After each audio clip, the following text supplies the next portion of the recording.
열심히 하면 반드시 성공한다. 이 말, 정말 믿고 계십니까? 그러나 단 10분만 이 영상을 집중해 보신다면 왜 그 말이 반쪽짜리 진실인지, 그리고 정주영 회장이 직접 보여준 진짜 부의 출발점이 무엇인지 깨닫게 될 것입니다. 오늘 제가 드릴 해답은 단순한 위로가 아닙니다. 앞으로의 인생에서 길을 잃지 않도록 해줄 구체적인 나침반입니다. 지금부터 꼭 집중해서 듣기를 바랍니다. 정주영 회장은 이렇게 말했다. 불안 돈을 쌓아두는 것이 아니라 올바른 방향에서 시작된다 했다. 그의 인생 첫 장은 가난과 고통 속에서 열렸다. 1915년 강원도 통천, 흙먼지가 날리는 시골 마을에서 태어난 그는 배움조차 마음껏 누리지 못했다. 맨발로 들판을 달리고 신발 한 켤레도 제대로 갖지 못한 채 소년 시절을 보냈다. 학교는 오래 다니지 못했고 배움의 갈증만 깊어졌다. 그러나 그에게는 한 가지가 남아 있었다. 바로 의지였다. 그는 자주 자문했다. 왜 우리 집은 늘 가난할까? 나는 어떻게 살아야 할까? 부모 세대처럼 하루하루 버티며 살고 싶지 않았다. 가난의 굴레를 끝내고 싶었다. 그러나 길이 보이지 않았다. 그때 작은 깨달음을 준 건 뜻밖에도 빈대였다. 어느 날 탁자 위에서 잠을 자던 그는 천장에서 떨어진 빈대에 물렸다. 순간 번쩍였다. 저 작은 벌레도 살기 위해 길을 찾는데 나는 왜 가만히 앉아 있는가? 빈대조차 전략을 세워 목표를 이루는데 나는 왜 방향 없이 고생만 하고 있는가? 그날 밤 그는 결심했다. 몸으로만 버티는 인생은 원치 않는다. 방향부터 잡아야 한다. 책 대신 그가 붙잡은 것은 신문이었다. 신문은 세상을 보여주는 창문이자 사회의 흐름을 알려주는 나침반이었다. 대학 문턱도 밟지 못했지만 신문 속 글자 하나하나가 세상의 구조를 알려주었다. 그는 깨달았다. 배움은 반드시 학교에서만 얻는 것이 아니며 방향을 잡는 것이야말로 진짜 배움이라는 것을. 그러나 방향만 잡았다고 길이 열리는 것은 아니었다. 그는 여러 번 가출을 시도했다. 버스비조차 없어 걸어서 도시로 향하다가 붙잡히곤 했다. 그러나 포기하지 않았다. 마침내 17살 무렵 아버지를 속이고 단돈 몇 푼만 들고 무작정 서울로 향했다. 그에게는 한 가지 확신이 있었다. 무슨 일이든 해보겠다. 서울에 도착한 그는 인력시장으로 갔다. 막노동으로 하루를 벌어 하루를 먹는 삶이었지만 그는 단순한 품팔이꾼으로 머물지 않았다. 늘 물었다. 이 일은 내게 무엇을 가르쳐 주는가? 이 길은 내 인생의 방향과 맞는가? 남들은 그저 고된 노동으로 여겼지만 그는 일터를 삶의 교과서로 삼았다. 그가 배운 첫 번째 교훈은 이것이었다. 방향 없는 노력은 고생일 뿐이다. 사람들은 흔히 말한다. 열심히 하면 된다. 그러나 정주영은 뼈저리게 알았다. 열심히 하는 것만으로는 부자가 될 수 없다. 잘못된 길에서 달리면 오히려 멀리 돌아가야 한다. 그의 젊은 시절 노동은 단순한 땀 흘림이 아니었다.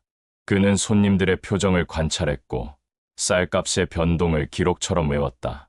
어떤 손님은 단골이 되고 어떤 손님은 한 번만 오고 마는가? 주인은 왜 늘 새벽부터 움직이는가? 그는 노동 속에서 사업의 원리를 배웠다. 정주영은 결국 이렇게 결심했다. 나는 남 밑에서 평생 일만 하며 살지 않겠다. 나는 나만의 길을 가겠다. 그의 방향은 단순히 돈을 버는 것이 아니었다. 그는 말했다. 돈은 쌓아두는 것이 목적이 아니라 더 많은 일을 만들고 더 많은 사람을 먹여 살릴 때 가치가 있다. 그 믿음이 평생 그의 나침반이 되었다. 그리고 바로 여기서 정주영 회장의 부의 철학은 시작되었다. 방향 없는 노력은 결국 고생일 뿐이다. 올바른 방향 위에 세운 노력만이 부로 이어진다. 그리고 그 방향은 남들이 가지 않은 길, 남들이 두려워한 영역에 있었다. 정주영은 이를 몸소 증명했다. 해봤어? 라는 짧은 질문은 그의 철학을 가장 잘 보여주는 말이다. 계획만 세우고 머뭇거린다면 평생 제자리다. 행동으로 옮겨야만 길이 열린다. 사람의 삶은 마치 깊은 산속을 헤매는 나그네와도 같았다. 길이 보이지 않는데 무작정 달린다면 더 깊은 숲을 속으로 들어가고 만다. 결국 지쳐 쓰러지고 다시 제자리로 돌아온다. 방향이 없는 노력은 그저 고생일 뿐이었다. 나는 이런 장면을 종종 떠올린다. 강을 건너야 하는데 다리가 없을 때 어떤 이는 그 자리에 주저앉아 하늘만 바라본다. 그러나 다른 이는 돌 하나를 던지고 또 하나를 던져 물 위에 징검다리를 놓는다. 처음엔 비웃음을 샀다. 저 돌멩이 몇 개로 어떻게 강을 건너겠느냐는 비아냥이 들려왔다. 하지만 끝내 그 사람은 강을 건넜다. 행동이 길을 만든 것이었다. 부도 이와 같았다. 책상머리에 앉아 계산만 하고 조건이 갖추어질 때까지 기다리는 이들은 평생 강 건너편의 땅만 바라본다. 그러나 한 번이라도 돌을 던지고 발을 디뎌본 사람은 비록 졌더라도 건너편에 가까워졌다. 사람들은 종종 이렇게 말했다. 너무 무모하지 않느냐? 실패하면 어쩌려 하느냐? 하지만 실패조차 행동한 자만이 얻을 수 있는 선물이었다. 나는 늘 속으로 되물었다. 지금 멈춰 서 있는가? 아니면 돌 하나라도 던지고 있는가? 완벽한 다리가 놓일 때까지 기다리면 평생을 기다려야 한다. 하지만 돌 하나를 놓으면 작은 길이 생기고 그 길은 언젠가 큰 길이 된다. 이것이 내가 배운 단순한 진리였다.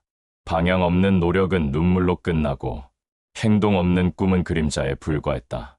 그러나 올바른 방향 위에 던진 작은 행동은 강을 건너는 다리가 되었다. 그리고 그 다리는 결국 수많은 사람의 길이 되었다. 사람들은 흔히 행운을 기다린다. 누군가는 언젠가 내 차례가 오겠지 하며 하루를 보낸다. 그러나 행운은 앉아있는 이에게는 찾아오지 않는다. 그것은 늘 움직이는 발걸음을 향해 다가온다. 옛날 한 젊은이가 큰 강을 건너려 했다. 그는 강둑에 앉아 다리 놓아주기를 기다렸다. 언젠가는 누군가 나를 위해 다리를 놓아줄 것이라 믿었다. 하지만 강은 줄곧 그 자리에 있었고 다리는 끝내 세워지지 않았다.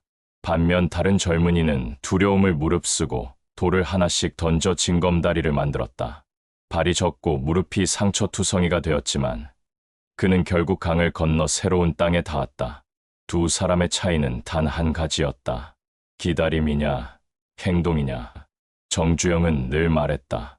해봤어? 라는 질문은 단순한 도전장이 아니었다. 그 속에는 움직이지 않으면 얻을 것이 없다는 냉엄한 진리가 담겨 있었다. 그는 준비가 완벽하기를 기다리지 않았다. 세상에 완벽한 준비란 없다는 것을 알았기 때문이다. 그래서 그는 늘 먼저 발을 내디뎠고 넘어지면 다시 일어나 걸음을 이어갔다. 사람들은 종종 그를 두고 운이 좋았다고 한다. 하지만 그가 거머쥔 기회는 운이 아니라 끊임없는 행동의 결과였다. 바람이 부는 언덕 위에 서 있는 풍차를 떠올려보라. 바람이 불지 않으면 풍차는 멈춘다. 그러나 바람이 분다고 해서 모든 풍차가 돌아가는 것은 아니다. 미리 날개를 세우고 준비한 풍차만이 바람을 힘으로 바꿀 수 있다. 정주영은 늘 그 날개를 세워둔 사람이었다. 그가 조선소를 세우겠다고 했을 때 사람들은 모두 불가능이라 했다. 돈도 없고 기술도 없었으니 당연했다. 그러나 그는 미리 날개를 올려둔 풍차처럼 행동으로 기회를 맞이했다. 유럽에 건너가 도면 몇 장으로 세계 최고 배를 만들겠다고 외쳤다. 그의 배짱은 결국 현실이 되었고 울산의 모래밭 위에는 세계 최대 조선소가 세워졌다. 결국 인생에서 진짜 행운은 행동하는 자에게만 다가온다. 기다리는 사람은 늘 제자리지만 움직이는 사람은 길을 만든다. 바람을 탓하는 대신 풍차를 세우는 것이 바로 행동하는 자의 지혜다. 사람은 누구나 돈을 벌고 성공을 꿈꾼다. 하지만 그 모든 것이 오래 가지 않게 만드는 치명적인 빈틈이 있다. 바로 책임 없는 부다. 책임이 없는 부는 마치 모래 위에 세운 집과 같다. 햇볕이 쨍쨍할 때는 멀쩡해 보이지만 비 한 번 내리면 금세 무너진다. 반대로 책임을 바탕으로 세운 부는 바람이 불고 비가 쏟아져도 끄떡없다. 정주영은 이런 사실을 누구보다 잘 알았다. 그가 기업을 키워나가며 가장 먼저 생각한 것은 자신의 이익이 아니었다. 수많은 일자리였다. 내가 실패하면 수많은 사람들이 길거리에 나앉는다는 두려움이 늘 그의 마음을 붙잡고 있었다. 바로 그 책임감이 그를 더 강하게 만들었다. 사우디 사막에서 왕자 앞에 무릎을 꿇었던 일은 단순히 계약을 따내기 위한 행동이 아니었다. 상대의 문화를 존중하고 함께 살아가겠다는 책임의 표현이었다. 그 진심이 결국 거대한 공사를 한국에 안겨주었다. 말이 아니라 책임이 신뢰를 만든 것이다. 책임은 멀리 있는 것이 아니다. 집안에서도 똑같다. 부모가 자식을 위해 약속을 지키고 자식이 부모를 보살피는 것도 책임이다. 작은 약속 하나를 끝까지 지키는 사람은 결국 큰 신뢰를 얻게 된다. 신뢰는 곧 부의 또 다른 이름이다. 돈만 쫓는 사람은 많다. 그러나 돈만 쫓아 얻은 부는 오래가지 못한다. 돈은 사라질 수 있지만 책임은 남는다. 책임이 사람을 불러 모으고 그 사람들이 함께할 때 진짜 부가 세워진다. 사람들은 흔히 묻는다. 부자가 되는 비밀이 무엇입니까? 나는 평생을 살아오며 이렇게 답했다. 방향, 행동, 책임. 이 세 가지가 빠지면 어떤 성공도 오래 가지 못한다. 방향이 없는 노력은 제자리 걸음일 뿐이다. 행동이 없는 꿈은 공상에 불과하다. 책임이 없는 부는 모래성처럼 무너진다. 정주영은 이 세 가지를 온몸으로 증명했다. 가난한 농촌 소년이었던 그가 결국 세계적인 기업을 세울 수 있었던 것도 방향을 잡고 행동으로 옮기고 책임을 끝까지 지켰기 때문이다. 그렇다면 오늘 당신에게 남는 질문은 이것이다. 나는 지금 올바른 방향 위에서 행동하며 책임을 지고 있는가? 기억하라. 돈은 잠시 머무르지만 책임은 대를 이어간다. 명예는 사라질 수 있지만 올바른 행동은 기록된다. 그리고 방향은 오늘의 작은 선택에서 시작된다. 기억하라. 자랑은 순간의 기쁨이지만 절제는 평생의 복이다.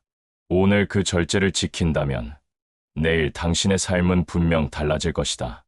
앞으로도 좋아요와 구독을 누르신다면 그 작은 선택 하나가 앞으로도 정주영의 삶에서 건져낸 깊은 지혜를 매일 전해줄 것입니다. 당신이 흔들릴 때마다 다시 중심을 세워줄 나침반 같은 채널이 되겠습니다. 끝까지 함께해 주셔서 감사합니다. 오늘의 이야기가 당신의 삶에 또 하나의 불빛이 되었기를 바랍니다.